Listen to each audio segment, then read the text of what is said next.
Каждое утро немецкая овчарка по кличке Арчи возвращалась из леса, неся в пасти очередной странный камень. Но в тот день, когда ее хозяин решил проследить, откуда они появляются, все изменилось. И не только для него. Дорогие зрители, напишите в комментариях, где вы находитесь. Нам правда интересно узнать, из какого вы города. Приятного просмотра. Опять со своей добычей. Пробормотал Алексей, наблюдая, как Арчи аккуратно кладет грязный камень, будто это величайшее сокровище в мире. На первый взгляд, это был обычный камень, но за неделю таких уже накопилось 8, и все они появлялись из одного и того же направления, со стороны оврага за огородом. Алексей жил в горах Карелии почти 10 лет. Он привык, что его собака приносит все подряд — палки, шишки, старые перчатки, но камни — никогда. «Геолог-любитель растет», — усмехнулся он, не придавая значения. Однако к концу следующей недели кучка возле сарая заметно выросла. Камни были разные. Тяжелые, с острыми краями, некоторые с прожилками металла, а один — будто с застывшими в нем искрами. Алексей решил потом их вымыть, просто из любопытства. Но утром Арчи принес 11-й камень и впервые не просто бросил его, а громко залаял, пока хозяин не вышел. Он стоял рядом с находкой, будто ждал, что хозяин поймет его. Камень был странного, чуть красноватого оттенка. Алексей отмыл грязь, поднял к свету и насторожился. Внутри мерцал тусклый отблеск, похожий на металл. На следующий день он показал находку соседу Егору, бывшему инженеру, который вечно возился с приборами. «Похоже на минерал. Может, шлак от плавки. Где твой пес это роет?» — спросил тот. «За оврагом», — ответил Алексей. Я в субботу возьму металлоискатель. Проверим», — оживился Егор. Алексей посмеялся, но мысль о настойчивости Арчи не давала покоя. Собака ведь не делала ничего просто так. В субботу Егор пришел с прибором, термосом и своей неизменной улыбкой. «Ну что, пойдем за археологом», — подмигнул он. Они пошли по тропе, где Арчи всегда исчезал.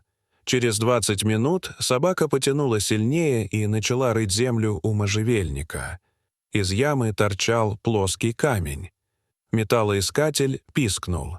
«Здесь металл», — сказал Егор. Под мхом нашли проржавевшую проволоку и обугленные обломки. Алексей почувствовал странное беспокойство, будто под землей скрыто нечто большее. Той ночью он не спал. Достал все камни и начал чистить их под лампой. Некоторые были с параллельными царапинами, будто по ним били инструментом, другие — с четкими резными следами. Алексей включил ноутбук, стал искать старые геологические сводки. Ничего. Но на форуме нашел упоминание о пожаре в конце 1950-х. Сгорела охотничья избушка у северного гребня. Через 2 дня библиотекарь подтвердила. В 1957-м действительно сгорела хижина охотника Федора Ланина. Тело не нашли. Говорили, он был одиночкой и все время копался в камнях. Вскоре Арчи принес новый камень с кусочком металла и цифрами 557. Алексей ощутил, как внутри все сжалось. Он выложил фото на форум коллекционеров минералов. Ответ пришел быстро. Это гранатовая порода, возможно, даже рубин. Егор вернулся с металлоискателем. Они расширили поиски и нашли место, где земля была будто выжжена изнутри. Под листвой — обугленное дерево, фрагменты посуды, остатки старого фонаря. Костей не было. Арчи не отходил от одного места, все время нюхал и скреб землю. Через день библиотекарь принесла газетную вырезку с фотографией мужчины, держащего ящик, наполненный блестящими камнями. Алексей всмотрелся. Точно такие же, как те, что приносил Арчи. Он расколол один камень отверткой. Внутри вспыхнул красноватый блеск. Геолог из Петрозаводска подтвердил — это гранат и, возможно, корунд. Алексей не мог уснуть. Что, если Арчи наткнулся на след утраченного клада? На выходных они с Егором вернулись с лопатами. Через час копание лопата звякнула о металл. Под землей оказался ржавый сейф, наполовину вросший в корни. Когда они вскрыли его, внутри лежали свертки ткани, перевязанные шпагатом. В каждом десятки камней. Под сейфом нашли деревянный ящик с мешочками, в которых сверкали гранаты, бериллы, передоты. Все в пыли и грязи, но, несомненно, драгоценности. Значит, Федор Ланин был не просто охотником, а старателем. Нашел жилу и погиб, не успев никому рассказать. Алексей отнес один камень ювелиру. Тот осмотрел под лупой и воскликнул: «Настоящий гранат!» Алексей отказался продавать. Теперь дело было не в деньгах. Дома он разложил 33 камня, отмечая места находок на карте.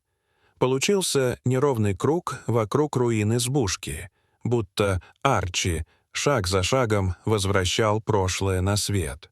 Через неделю специалисты нашли под пеплом остатки строений и обгорелый блокнот. На первой странице выцветшие слова «Камни.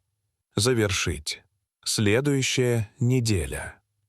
Эксперты решили, что Ланин был самоучкой-геологом, возможно, мечтал открыть собственное месторождение. Алексей попросил назвать музейную экспозицию «Открытие Арчи». В витрине стоял первый, самый тусклый камень, тот, с которого все началось. Через месяц позвонил мужчина. «Меня зовут Павел Ланин. Я внук Федора». Он приехал, стоял у расчищенного места, потом достал конверт. Это последнее письмо деда. Мы не понимали, о чем оно. Теперь стало ясно. В письме было написано: «Если со мной что-то случится, я спрятал их у гряды, где сосновые корни раскалывают камень.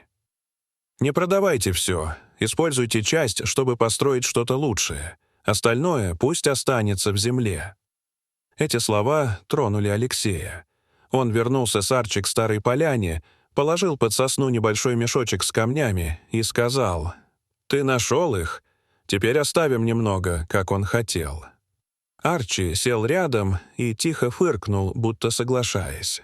Позже Алексей использовал часть средств, чтобы создать фонд имени Федора Ланина, стипендию для студентов-геологов и экологов.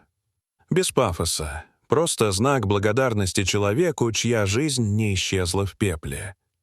А Арчи по-прежнему гулял той тропой, но больше не приносил камней.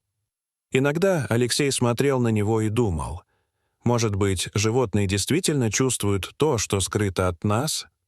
Может, они — настоящие хранители памяти, возвращающие прошлое тогда, когда мы готовы его услышать? Дорогие зрители, что вы думаете об этой истории? Расскажите, пожалуйста, в комментариях. А если вам понравилось это видео, то ставьте лайк и подписывайтесь на наш канал. До свидания.